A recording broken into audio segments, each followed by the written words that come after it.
नमस्कार, मैं कुमारी अंशुमन 12वीं कला की छात्रा आप लोगों के समक्ष हिंदी दिवस के पावन अवसर पर एक कविता लेकर प्रस्तुत हुई हूँ, जिसका शीर्षक है ला सको तो जाओ मेरा सम्मान वापस लाकर। मैं चाहती हूँ आप सभी लोग मेरे साथ उस महाभारत काल की समय सीमा में चले, जब भरी सभा में अपनों के बीच द्रौपदी का चीर हरण हुआ था। तो उसकी मन की व्यथा मैं अपने कुछ पंक्तियों में प्रस्तुत करना चाहती हूँ। तो ये कुछ इस प्रकार है। ना आभूषण सोने के, ना आभूषण सोने के, ना नगरी मुझे सजा कर दो, ला सको तो जाओ मेरा सम्मान वापस ला कर दो। खड़ी हूँ किस दशा में देखो आर्यों की आवाज में, आज हुआ जो हुआ नहीं कभी धरती के इतिहास में। खड़ी है एक क्षत्रिय तुम्हारे सामने बनकर दासी ये, तिलक तुम्हारे मस्तक की बन गई चरणों की वासी ये। और क्या हुआ वो मौन हो क्यों, गए कहाँ आचार्य तुम्हारे, कुरुओं के वीर कहलाने वाले छिन गए सब अधिकार तुम्हारे। देखो कैसे इन पशुओं ने आघात मुझे गंभीर दिया, तुम्हारे ही नेत्रों के आगे चीर को मेरे चीर दिया। कृष्ण नहीं तुम पांचों मेरे अच्छों को उठा कर दो, ला सको तो जाओ मेरा सम्मान वापस ला कर दो। विवाह के वन में बनने का सिर्फ अर्जुन को अधिकार दिया, पर तुम्हारे वचनों के खातिर पांचों को स्वीकार किया। स्वीकार लिया वो भी मैंने जब जग ने मुझे धिक्कारा था, भरी सभा में जब लोगों ने वैश्या कहकर पुकारा था। किंतु हो गया ज्ञात मुझे चरित्रहीन यहाँ कौन है, किंतु हो गया ज्ञात मुझे चरित्रहीन यहाँ कौन है। एक नारी का चित्त हरण सबकी जीवा में हर ले जो मेरी ही लज्जा, कैसा ये परिवार मिला, मेरे बलिदानों के बदले मुझको ये उपहार मिला। जिस नारी ने कुरुवंश के लिए अपने चरित्र का दाव रखा, दाव पर रखकर उसको तुमने उसके चरित्र पर पांव रखा। सर पर से अपने नपुंसकता का मैल हटा कर दो, ला सको तो जाओ मेरा सम्मान वापस ला कर दो। हस्तिनापुर का मुकुट देखो धृतराष्ट्र के मत्थे सज्जित है, हस्तिनापुर का मुकुट देखो धृतराष्ट्र के मत्थे सज्जित है, किंतु नयन है झुके हुए मन अपनी करनी पर लज्जित है।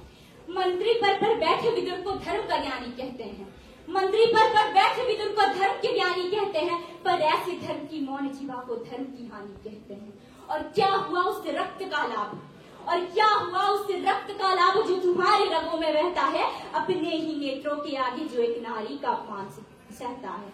और कैसी शिक्षा दी है तुमने द्रोण अपने शिष्यों को, और कैसी शिक्षा दी है तुमने द्रोण अपने शिष्यों को, किस विद्या से धनु किया दुशासन जैसे मनुष्यों को।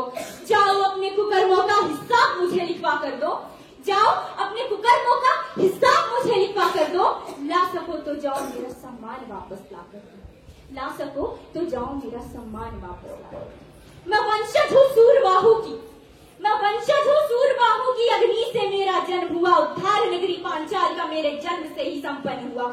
ध्रुपद पिता है मेरे जिनसे मुझको मेरा नाम मिला, ज्ञाता युद्ध कलाओं के वो परशुराम से ज्ञान मिला।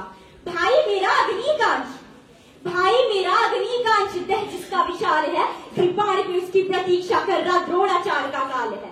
मेरे राष्ट्र का हर वासी मुझे मान भी दे सम्मान भी दे, मेरी रक्षा की खातिर वह क्षण भर में अपनी जान भी दे। चाहे तो भर दे ये सारा आंगन लहू से कौरव का, चाहे तो भर दे ये सारा आंगन लहू से कौरव का, किंतु ऋण आ चुका तुम पर मेरे गौरव का।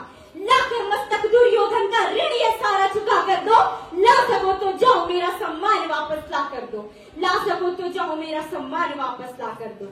ना जाने नारी ने ऐसा कौन सा पाप गंभीर किया, जब चाहा उसे वस्त्रों जैसा फाड़ दिया कभी चीर दिया। और नारी का ये शोषण तो कलयुग तक होता जाएगा, और नारी का ये शोषण तो कलयुग तक होता जाएगा। आज तो कृष्ण आ गए, कलयुग पर कौन आएगा।